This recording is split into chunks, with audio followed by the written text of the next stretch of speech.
when I got a conversation, there's this owner who asked me like, how do you choose a co-living company?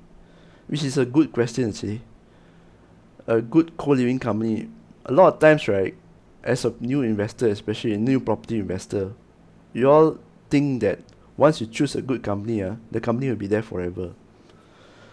The the truth is out there, company go bust every single day. Actually, every single day there's company that goes bust.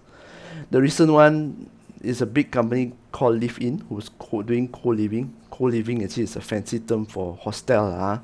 If students, you call it hostel. Then if it's room rentals, and then if it's executive, they call it co-living. It sounds hostel, it sounds so student, right? So this company went bust, and they are not the first company that went bust, okay? But this company made the news because they went big, got funded. I think they started in 2020. You can read all about it. They say it's the financial mismanagement by the CFO, and then the tenants, the landlords are also complaining they didn't get deposit, they didn't get paid the rental. Okay, so I just leave the link down below. Down below, you just check it out down below the article. I'm not going to comment on that because to me it's very common. It's just that this time it's like it's on news, so everybody went hoo-ha. They are not the first company, co-living company to go bust, and they won't be the last also. Okay, so today I just want to address the situation and what to do lah. Okay, so I've prepared some of the talking points here. You see me looking at the talking points, you just listen to what I say lah. Okay, so how do you find a good co-living company? This is Kenny here from Property Stories. Let's start. So the first thing first, right, when before they actually take your unit, a lot of these co-living companies, they will actually promise you the moon. Okay, they know your pain point as a property investor, especially your first time property investor. A lot of things you are not sure. So why not actually pay a certain percentage of your rental, and they can show you a high rental projections because of the rooms, okay, the room rates.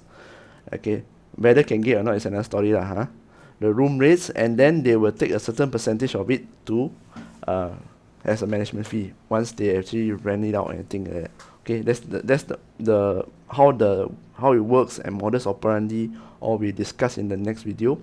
But when you actually meet with these co-living companies, their salespeople or even their agents, most of the time I ask agents to actually help to source units for them. Very convincing one, super convincing. How long they've been around, how many units they're managing, who are the tenants at the moment, where they are managing. Then you got a fancy website. What I'm trying to tell you, investors, listen up, it's all salesman talk lah. Salesman talk.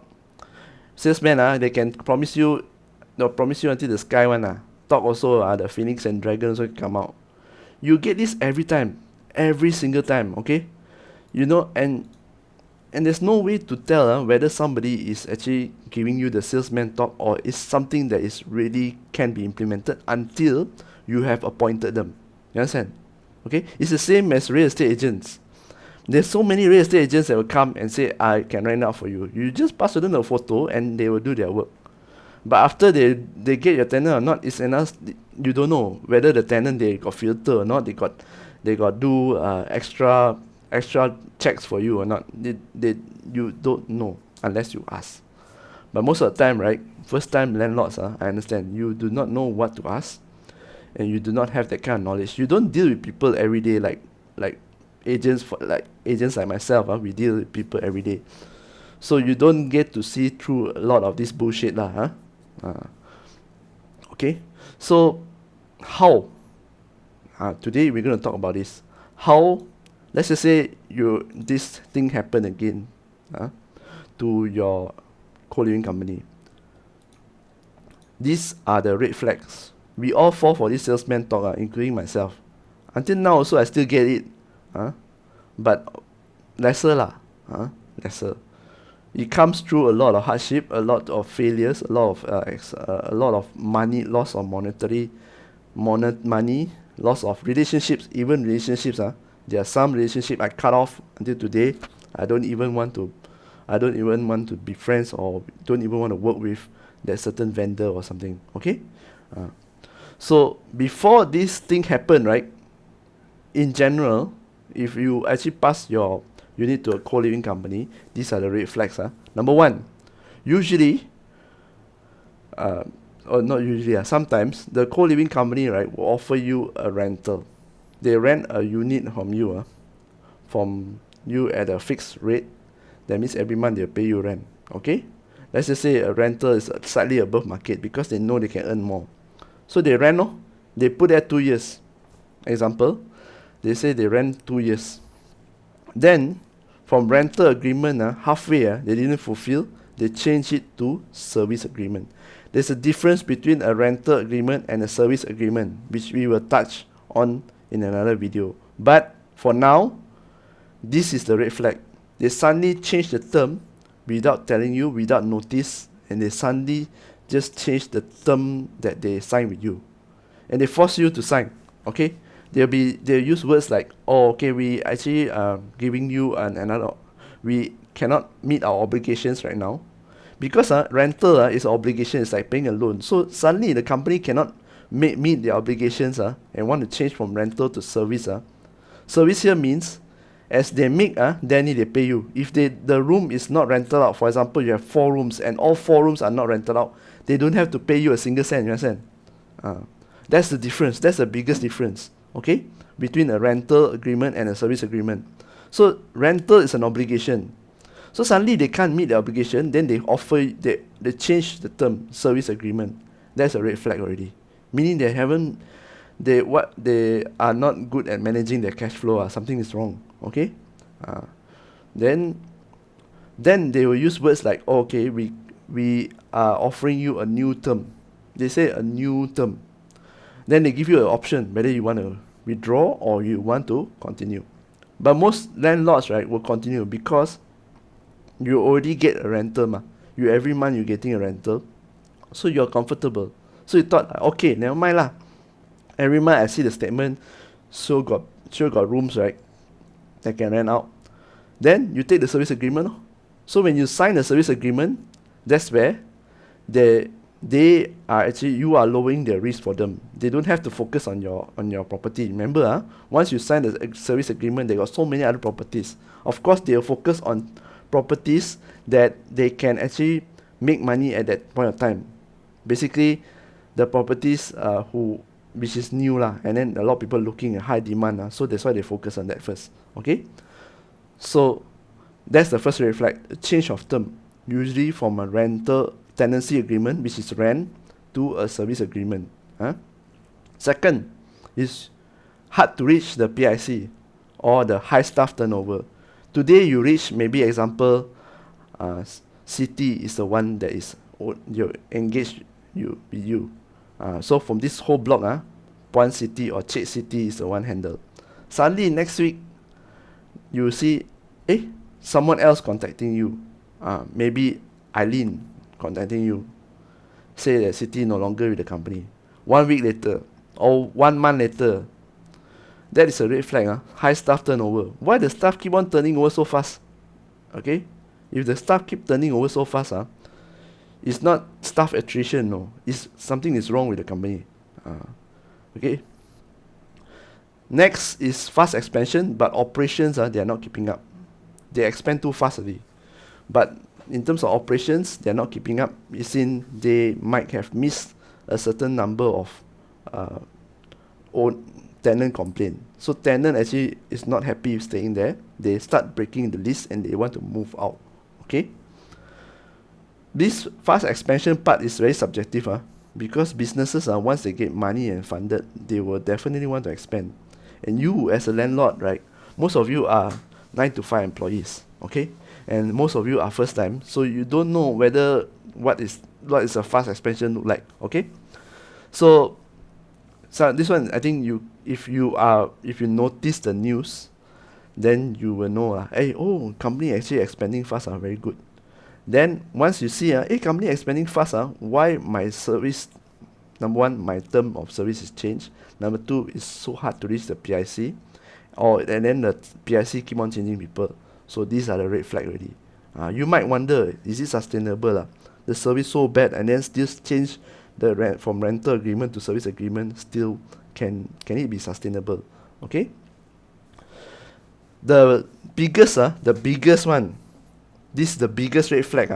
Listen, if you miss any other red flag, but you don't miss this, delay or miss payment. This is the biggest red flag. Because as landlord, what you care about is the payment, whether the payment is on time or not. You sign with these companies is to get payment on time.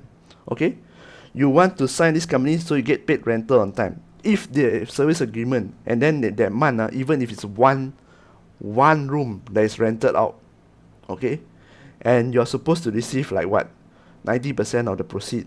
Let's just say 500 times 90% is only 450. That also slow to pay you or delay or miss. The worst is miss payment. There's something wrong with it. This is the biggest red flag. If you can ignore every other red flag, but please do not ignore this. Okay? This is the biggest red flag. That's all. You can't remember whatever I said. Just just forget it. Just remember this. Delay or miss payment is the biggest red flag. The biggest red flag or something that is something wrong already. You have to start preparation. Okay? So what to do if let's just say things happen again like this? If your co-living company suddenly just issue a notice to the tenant, say we are going out, what to do?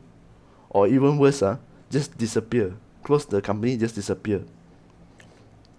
Today, if you are the tenant and landlord, tenant and landlord together, all of you, you can actually cooperate to do a class action lawsuit to the founders. Okay, founders and directors, the shareholders and directors. But honestly, this move is going to cost you so much money, and it's going to waste your time. You're going to go through too much legalities, appoint a lawyer and all this, unless the amount is substantial, very very big amount. Okay, then you go for this. But to the man on the street, for people, property investors, or even your tenant may be just renting a room 800 a month. Forget it lah. Just move on. Okay. So how to move on? Number one, if you are the tenant, you have to just lick your wounds. I don't know how. You have to move on. You have tried to recover the deposit you want. Sorry, your deposit, right? Your money, but unfortunately you cannot get. You've exhausted all the ways.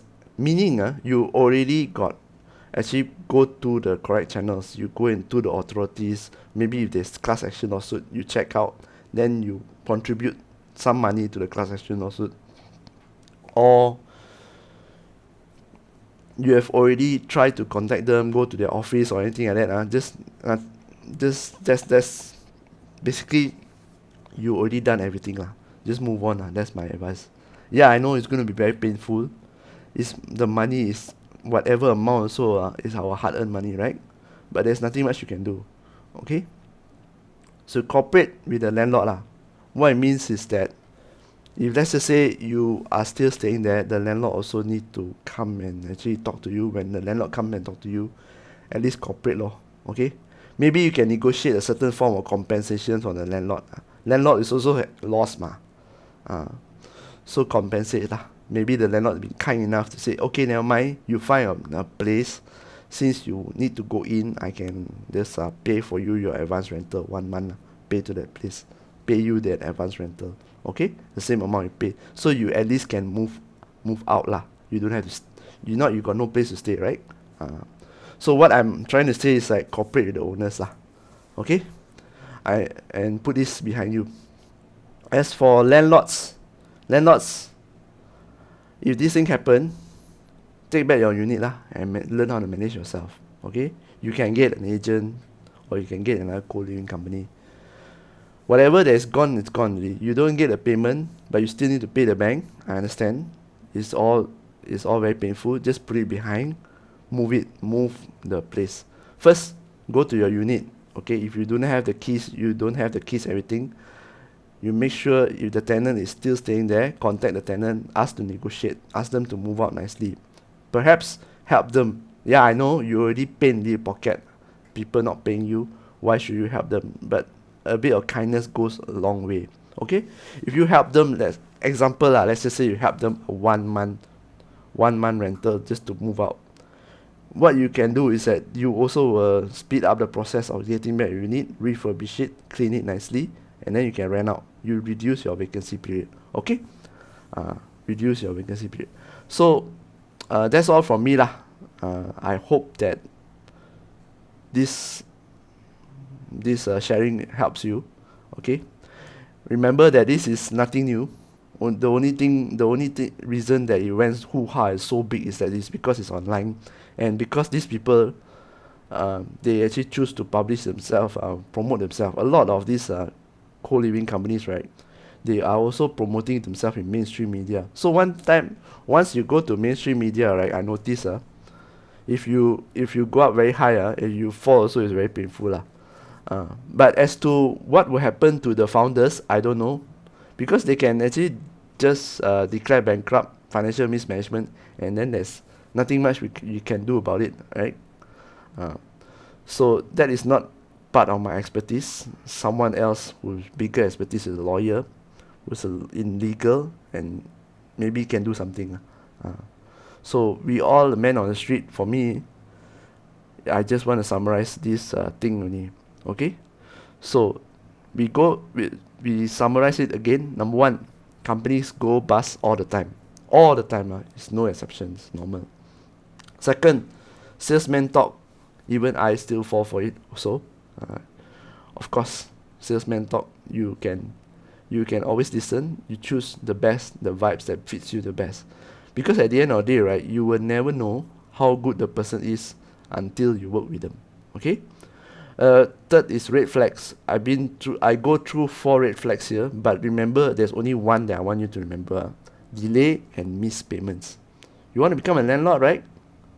It doesn't mean you become a landlord here, everything goes smooth. The moment you buy. This is real estate investing. It requires your time. It's not 100% passive. You buy, get a tenant, then money auto come in. Whoever tell you this is lying to you. Okay. So remember, delay and missed payment. This is the biggest red flag. So what to do when things go bad? Tenant and landlord, you all can sue if you all want. But tenant, please cooperate with your owners. Discuss. Owners, you are an investor. Okay, these things bound to happen, up and down, bound to happen. What you want to do right now is to move on as fast as possible. Minimize the vacancy period. So what you can do is maybe you can take back the unit, manage it yourself, get your own contractor, get your own cleaner, everything just to clean and do everything. But if you are not around, then appoint an agent to do for you. Appoint here meaning you please pay the agent. This kind of things, find contractor, find all this. This is not the agent's job. But you, as a landlord, if you want things done, you make sure you open your mouth and offer to this agent and tell them that, hey, can you help me to do this? I'm not in town. I'm in different country, overseas or what. Just offer the agent. Okay, up to the agent whether the agent want to take the role or not. Then after that, of course, you give the agent exclusive to rent out lah.